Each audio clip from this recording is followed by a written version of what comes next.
Hi everyone, मैं प्रिया और अपने चैनल पर आप सभी का स्वागत करती हूँ। चलिए, तो आज की वीडियो भी महाभारत की कथा की ओर।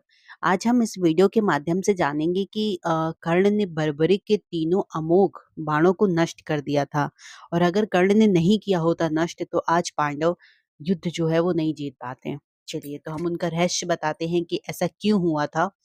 तो देखिए, दोनों महाभारत काल में ऐसी कई घटनाएं घटी हैं जिन्हें बहुत कम लोग जानते हैं, और ऐसे ही कई भयानक अदृश्य युद्ध भी हुए। ऐसा ही एक भयानक युद्ध हुआ महारथी कर्ण और बर्बरिक के बीच में।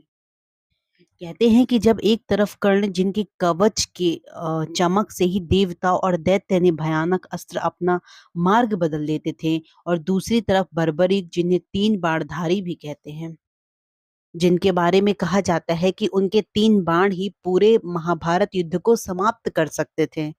लेकिन आखिर क्या हुआ जो इन दोनों महारथियों के बीच एक घोर भयानक युद्ध हुआ? चलिए, मैं इस वीडियो के माध्यम से आपको बताती हूँ कि ऐसा क्या हुआ था। देखिए, महाभारत युद्ध शुरू होने से पहले जब पांडव अज्ञातवास में गए थे, तब श्री कृष्णा अर्जुन के साथ घटोत्कच की गुफा में महाभारत युद्ध का प्रस्ताव लेकर पहुंचते हैं, और वे देखते हैं कि उनके पीछे कौरवों का एक गुप्तचर लगा हुआ है। अब गुप्तचर कौरवों को संदेश भेज देता है कि जिस पर अंगराज कर्ण दुर्योधन के साथ पांडवों का अज्ञातवास भंग करने अपने सैनिकों के साथ घटोत्कच की सीमा में प्रवेश करते हैं, और उनके सारे सैनिक उस गुफा की घेराबंदी कर लेते हैं। श्री कृष्ण इस बात को समझ जाते हैं और वे अर्जुन को बताते हैं, तो अर्जुन गुस्से से बाहर जाने लगता है। तभी श्री कृष्णा अर्जुन को रोकते हैं और कहते हैं, पार्थ नहीं, यह तुम क्या कर रहे हो? तुम अज्ञातवास भोग रहे हो, वो तुम्हारे लिए ही आए हैं। इस पर बर्बरिक कहते हैं कि मैं महारथी कर्ण को रोकूंगा, या तो शांति से या फिर द्वंद्व से। तब कृष्ण भगवान श्री कृष्ण कहते हैं कि आपको महारथी कर्ण की शक्ति का अंदाजा भी है, इसे रोकना इतना आसान कार्य नहीं है। तो बर्बरिक कहते हैं, लगता है आपको मेरी शक्ति का अंदाजा नहीं है, गोविंद, और प्रणाम करके चले जाते हैं। तो बर्बरिक अपनी गुफा के बाहर निकल के कर्ण और दुर्योधन को प्रणाम कहते हैं और कहते हैं कि कैसे आना हुआ काकाश्री। तब दुर्योधन कहते हैं कि बालक, हमें तुम्हारे कक्ष में जाना है, हमें किसी की तलाश है। तो बर्बरिक कहते हैं कि मेरे रहते हुए आपकी ये इच्छा तो पूर्ण नहीं हो सकती। अब इस पर दुर्योधन क्रोध से कहते हैं कि अपनी मृत्यु को गले मत लगाओ बालक। बर्बरिक मुस्कुराते हुए कहते हैं कि आप दोनों धुरंधर हो, आप प्रयास कर सकते हो। तभी दुर्योधन कहते हैं कि सैनिकों, इसे यहाँ से हटाओ। तब सैनिक आगे बढ़ते हैं, और बर्बरिक में इतनी शक्ति होती है कि वह सैनिकों को धरती पर पांव रखकर ही घेर देते हैं। अब दुर्योधन कर्ण से कहते हैं कि मित्र, यह साधारण बालक नहीं है, इसे तुम्हारे जैसे योद्धा ही परास्त कर सकते हैं। फिर क्या हुआ? तब कर्ण कहते हैं कि बालक, हमारे मार्ग से हट जाओ, अतः तुम्हें मुझसे युद्ध करना होगा। तब बर्बरिक कहते हैं कि आप भी प्रयास कर लीजिए। महारथी कर्ण इस पर कर्ण अपने रथ से नीचे उतरते हैं और बर्बरिक की ओर धनुष की प्रत्यंचा खींचते हैं और छोड़ देते हैं। तभी इतनी जोर से हवा उठाती है कि सारे सैनिक उड़ जाते हैं, लेकिन बर्बरिक एक कदम भी पीछे नहीं हटते हैं। अब कर्ण सोच में पड़ जाते हैं, लेकिन तभी बर्बरिक अपने धनुष की प्रत्यंचा खींचते हैं और छोड़ देते हैं, जिस पर दुर्योधन रथ से नीचे गिर जाता है। अब यह देख बर्बरिक जोर जोर से हंसने लगते हैं और कहते हैं, आप ठीक तो हैं काकाश्री? इस पर दुर्योधन कहता है कि तुम्हारी यह मजाल कुटिल बालक, और कर्ण से कहते हैं कि इस बालक को नर्क दिखा दो मित्र।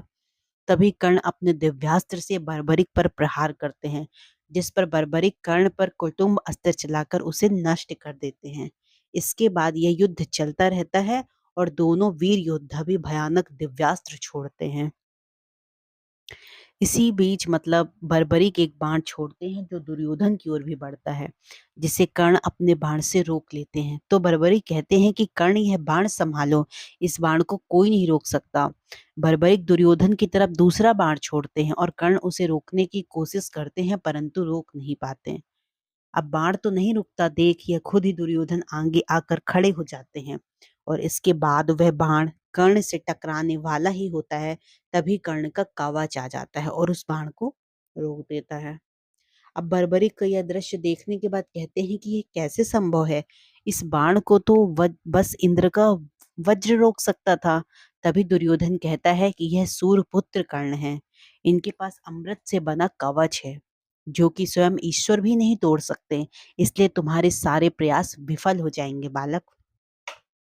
अब इसी बीच वहां कृष्ण पहुंचते हैं और कहते हैं कि पुत्र बर्बरिक, तुम इनके मार्ग से हट जाओ। इन्हें देखने दो जो भी भ्राता दुर्योधन देखना चाहते हैं। जिसके बाद दुर्योधन और कर्ण अंदर जाते हैं, परंतु उन्हें यहाँ कुछ शेष नहीं मिलता क्योंकि भगवान कृष्ण ने अर्जुन को अपने लीला से अदृश्य कर देते हैं। बर्बरिक जी की जो धनुष का नाम था वो अग्नि वल्लभ था, और उनके 3 तीरों का जो नाम था वो तीक्ष्ण, शूल और बाण थे, है ना? तो और कहते हैं कि महाभारत की कथा में बर्बरिक, जिसके आज कलयुग में खाटू श्याम के नाम से जाना जाता है, जो कि वो भीम के पोते और घटोत्कच के पुत्र थे। बर्बरिक अपने अद्वितीय युद्ध कौशल, विशेषता, अपने धनुष और 3 तीरों के लिए प्रसिद्ध थे। हालांकि महाभारत के विभिन्न संस्करणों में उन्हें धनुष और तीरों के विशिष्ट नामों का उल्लेख नहीं मिलता है, बट कहते हैं कि महाबर्बरिक के जो 3 तीर थे वो दिव्य और अत्यंत शक्तिशाली माने जाते थे, जिनके बारे में कहा जाता है कि वे किसी भी लक्ष्य को निश्चित रूप से भेद सकते थे और युद्ध के परिणाम को अकेले ही निर्णायित कर सकते थे। उन तीरों की विशेषता यह थी कि पहला तीर लक्ष्य को चिन्हित करता था, दूसरा तीर लक्ष्य को नष्ट करता था और तीसरा तीर पहले 2 तीरों को वापस लाता था। बर्बरीक ने महाभारत युद्ध में भाग लेने की इच्छा भी व्यक्त की थी, कहते हैं, लेकिन उन्होंने यह भी वचन दे दिया था साथ में कि वह उस पक्ष का समर्थन करेंगे जो युद्ध में हार रहा होगा। भगवान कृष्ण उनकी इस शक्ति को समझे और बर्बरीक से उसका सिर दान में मांग लिया, क्योंकि उनकी उपस्थिति से युद्ध का संतुलन बिगड़ जाता। वो हमारे भगवान श्री कृष्ण भली-भांति जानते थे। बर्बरीक ने अपना सिर दान में दे दिया, जिससे बाद में खाटू नामक स्थान पर विराजमान किया गया, जहाँ पे खाटू श्याम जी के नाम से आज वो पूजे जाते हैं। धनुष और 3 तीरों का जो विशिष्ट नाम का उल्लेख तो नहीं मिलता है, लेकिन उनकी कथा, उनकी असीम भक्ति और बलिदान की गाथा के रूप में वे हमेशा से याद किए जाते हैं। और बर्बरिक दुनिया के मतलब एक कहते हैं कि सर्वश्रेष्ठ धनुर्धर थे। चलिए, तो हमने इस वीडियो में आपको बताया कि कर्ण ने बर्बरिक के कैसे 3 अमोघ बाणों को नष्ट कर दिया था। नहीं तो महाभारत का जो युद्ध था वो एक पल में ही सिमट जाता।